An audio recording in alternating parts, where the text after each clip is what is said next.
Hi Scorpio, welcome and this is your reading. Be open-minded po, hindi po halos lahat makaresonate. Thank you nga po pala sa mga nagsusubscribe, sa mga bumabalik, marami pong salamat. Give me the message for Scorpio, ano yung mensahe sa'yo? Give me the message for Scorpio, ano yung mensahe sa'yo?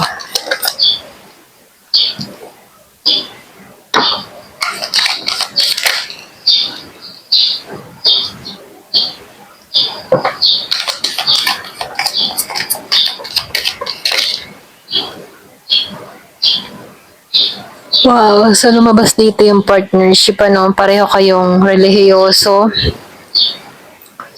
Pareho kayo ng paniniwala dito, okay? Meron ako nakikita dito spiritual love. Meron kang kakonnection dito na Taurus. Yung iba sa inyo Pisces ang kakonnection mo.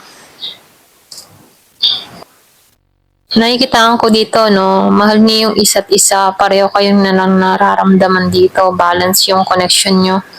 Okay, so ito rin nakikita ko. Kumbaga, nagiging maayos yung connection ng iba. Masaya kayo nagsasama dito.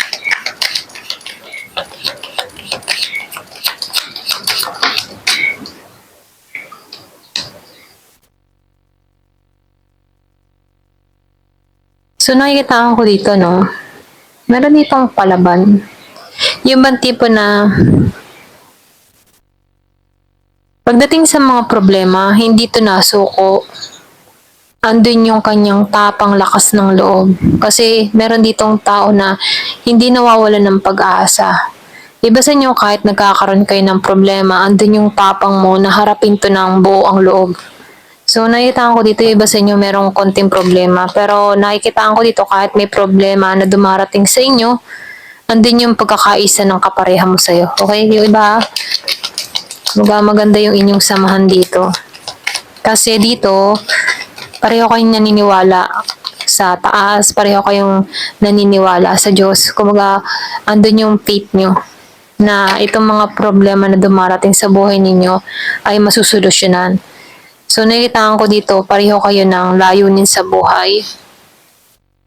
Kahit malayo kayo sa bawat isa, meron akong nakikitang LDR situation na sa ibang bansa or pwede rin kung kayong dalawa dito ay nananalangin dito na makaalis ng bansa ang kapareha mo. Nakikitaan ko dito yung pag-alis. Okay? Merong pag-alis ng bansa. So, nakikitaan ko dito may pag-alis. Meron kang kaparehang aalis ng bansa or pwede rin ikaw. Kung meron kang apply abroad, meron akong nakikitang pag-alis. So, nakikitaan ko dito, no, mababawas-bawasan yung responsibilidad ng pamilya. So, magiging magana yung sitwasyon. Matatanggalan yung mahihirap na sitwasyon. Kasi kayo dito, no, yung iba sa inyo, meron kang kapareha dito na pareho kayong faithful sa isa't isa. Pareho yung panindigan nyo sa isa't isa. So, nakikitaan ko dito, laban lang kayong dalawa. Ganon. So, nakikitaan ko rin dito, merong nasa ibang bansa or pwede rin merong makakalis ng bansa. Ito yung plano nyong dalawa. Okay? Pwede meron kayong mga pangarap sa buhay, meron kayong pangarap sa isa't isa. So, meron ako nakikita ang mga ibang bansa or pwede rin ito yung paraan na naisip nyo para gumaan yung takbo ng buhay, ano? Makalis ng bansa. So, nakikitaan ko rin dito, no, yung pag-alis ay magaan. Magaan na sitwasyon. Kaya lang may takot ka, okay? May takot ka dito. Baka kasi mamaya lokohin ka nito, i-betray ka nito. Andun yung takot mo. Kasi meron ako nakikita ditong aalis pero nag-aalinlangan ka. Marami kang takot. Baka mamaya magbago tong tao mo tulad ng ibang relasyon. Ganon. Pag napapalayo sa tao niya. Pero sinasabihan ka dito, magtiwala ka, manalig ka. Kasi ang tao mo dito ay madasalin, okay? So sinasabihan ka dito na magiging maayos ang lahat, bagong simula, magandang kapalaran to. Itong gagawin niya dito, ang paglalakbay. So nakikita ko dito na ipinagkaloob to sa'yo. Ito yung simula na kung saan masaya, okay? Once na nakaalis ng tao nito, makakatulong to para sa inyo, okay? So, nakikita ko dito, ito yung pinagkaloob sa'yo, okay? Itong tao na ito yung pinagkaloob sa'yo dahil pareho kayo ng layunin, pareho kayo ng kaisipan, pareho kayo na malapit sa Diyos. So, nakikita ko dito, ito yung ipagkakaloob sa'yo, okay? Yung iba naman sa inyo, nakikita ko dito, kung naghahanap ka ng bagong relasyon, may parating, okay? Na kung saan magiging kang mapalad sa tao na to. Ayan, ito na yung mensahe.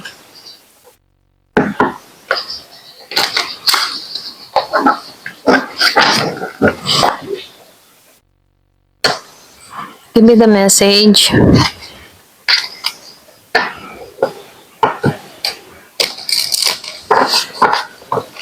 Give me the message.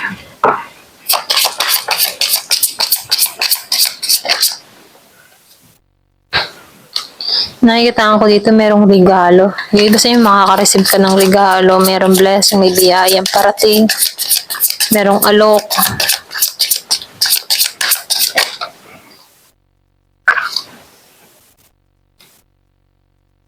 Meron din ditong kukuha sa'yo. Kumbaga, nakikita ko dito, merong yung iba sa inyo, mag-ingat ka ha. Meron ako nakikita magnanakaw or meron ditong mandadaya sa'yo. Kaya huwag kang masyadong katiwala din sa tao. Meron ako nakikitang Pisces. Yung iba sa inyo, meron kang kadiling na Pisces. Meron ditong Pisces na aligid-aligid sa'yo. Pisces to.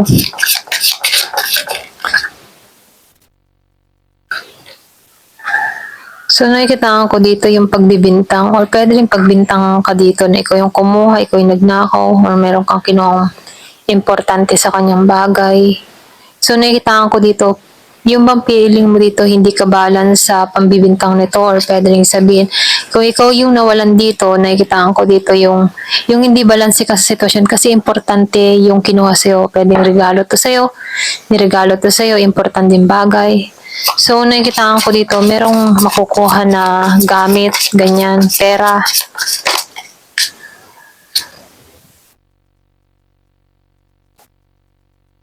Pero nakikita ko dito, magtatagumpay ka. May pagbabagong mangyayari sa'yo. May paglago na magaganap dito. So, nakikita ko dito, ibang bansa. Yung iba sa inyo, okay? Merong makakaalis ng bansa.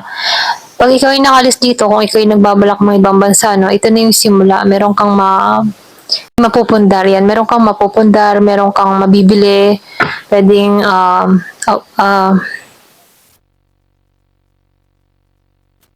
diba sa inyo, property, may mabibili kang property, okay?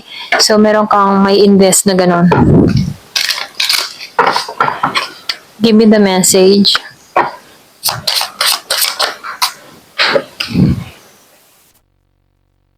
So, nakikita ko dito yung renewal. Yung iba sa inyo, meron ditong renewal na parating sa'yo, renewal na connection dun sa iba.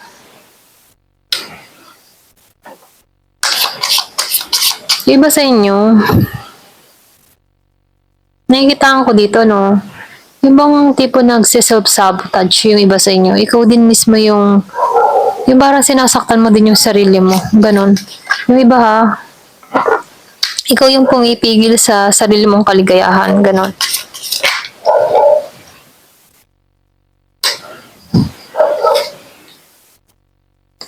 So, nakikita ko dito, merong against, merong kumikilos ng hindi maganda. Meron dito, yung iba sa inyo, no, lumalabas dito, broken promises. Meron dito nag-promise sa'yo, pero hindi niya tinupad. Kaya dito, nakikita ko dito na yung ba tipong kahit kita mo na yung katotohanan, umaasa ka pa rin na magbabago itong tao mo. Yung iba sa inyo, kung meron kang person dito na nakita sa'yo, ganyan, nakikita ko dito na umaasa ka pa rin dito na magbabago to sa'yo. Gusto dito ng renewal sa connection. Gusto ng pagbabago sa connection. Kasi meron ditong tao na hindi pa rin tanggap hanggang ngayon yung nangyayari sa kanya. Okay? Pwedeng bago pa lang to. So, ito na yung time para hilumin yung puso. Sinasabihan dito, hilumin yung puso, pakawalan to, heal your heart.